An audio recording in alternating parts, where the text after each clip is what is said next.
Here we have a Minnesota trooper who is charged in the fatal shooting of a black driver by the name of Ricky Cobbs. He is being charged with murder and assault.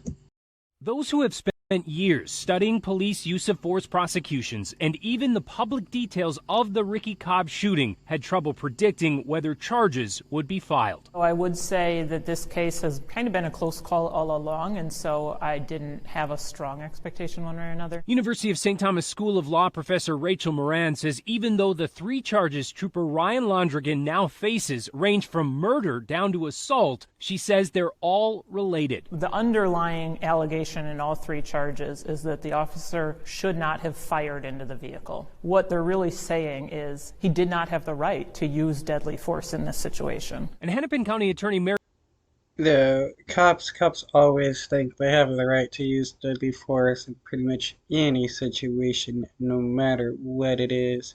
And it's that these cops are being charged for the crimes that they have committed and are being punished. I do believe they should get harsher punishments than what they have been getting, but at least it's somewhat of a start. Mary Moriarty said this morning that she came to that conclusion based on the troopers' training. They are not allowed to shoot at a car which is driving away. They're not allowed to shoot someone to prevent the car from driving away. They are only allowed to use deadly force if it will prevent great bodily harm or death to their partner or somebody else. But in filings today, Londrigan's legal team argues that there was significant threat of bodily harm and death, something echoed by the Minnesota Police and Peace Officers Association later in the day. Just in the last few years, we've had two instances, one in Virginia, one in Georgia, where officers were making a lawful arrest. The suspect fled, and both of those officers in those cases died. And so when we look at just not only the That still doesn't justify a cop killing a person if they're not an actual threat to anybody.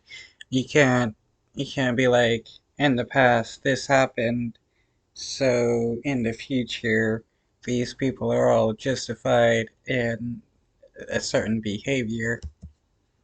general threat to the public, but then we look into the two troopers in this case. They were dragged by this vehicle. They did suffer some injuries as a result of it. But Moriarty says the officers are not trained that firing a gun is the answer. Our understanding is also that they were trained that shooting someone is unlikely to stop them from driving the car away. In fact, most often people do drive the car away.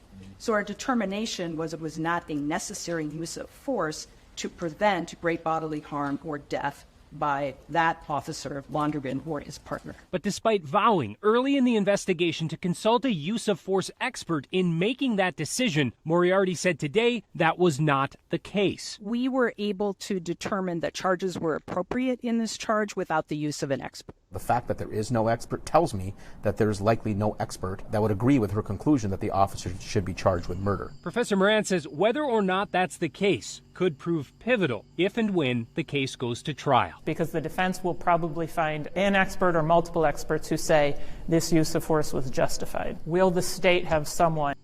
I mean, cops can always find experts that will rule in their favor. It's not hard for them.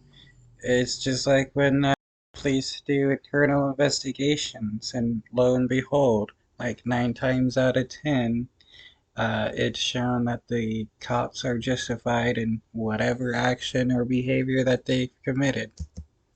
To say it wasn't. So you can charge a case without an expert, but the strength of your case at trial may depend on whether